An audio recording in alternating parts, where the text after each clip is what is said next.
Black Beauty, Part 4, Chapter 46.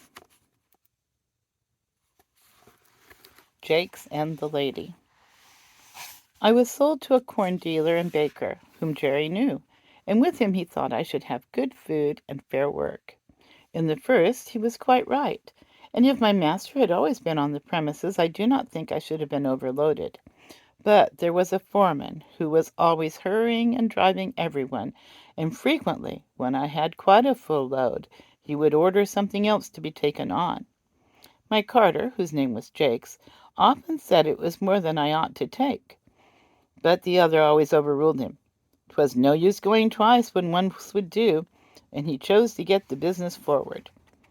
Jakes, like the other carters, always had the bearing rein on, which prevented me from drawing easily, and by the time I had been there 4 months I found the work telling very much on my strength. One day I was loaded up more than usual, and part of the road was a steep uphill. I used all my strength, but I could not get on, and was obliged continually to stop. This did not please my driver, and he laid his whip on badly. "Get on, you lazy fellow," he said, "or I'll make you." Again I started the heavy load, and struggled on a few yards. Again the whip came down, and again I struggled forward. The pain of that great cart whip was sharp, but my mind was hurt quite as much as my poor sides. To be punished and abused when I was doing my very best was so hard it took the heart out of me. A third time he was flogging me cruelly, when a lady stepped quickly up to him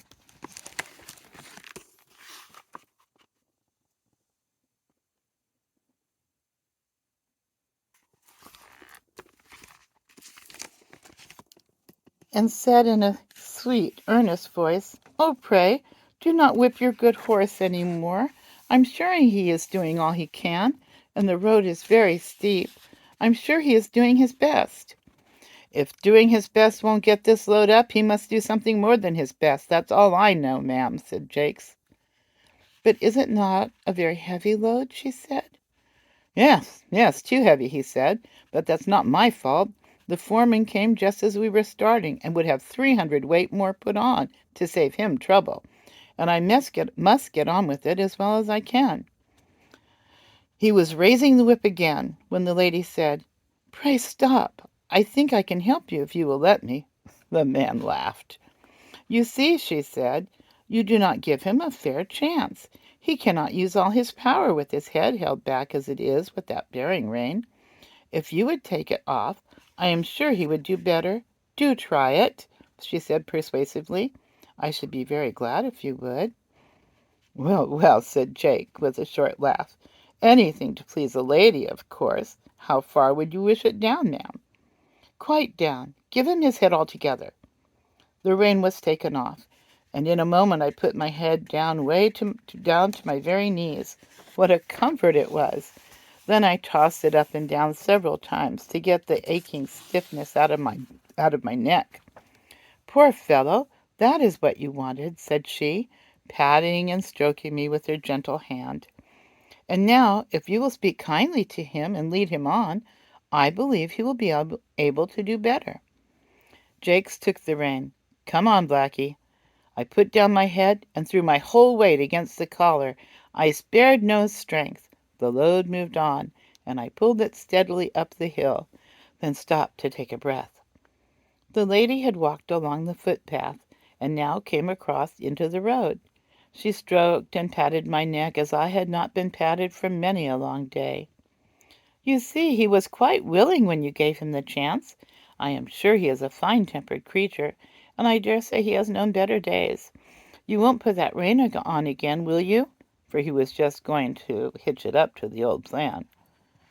"Well, ma'am, I can't deny that having his head has helped him up the hill, and I'll remember it another time, and thank you, ma'am.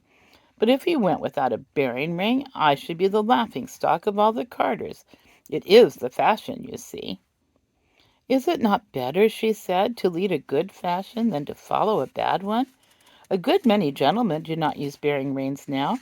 Our carriage horses have not worn them for 15 years, and work with much less fatigue than those who have them.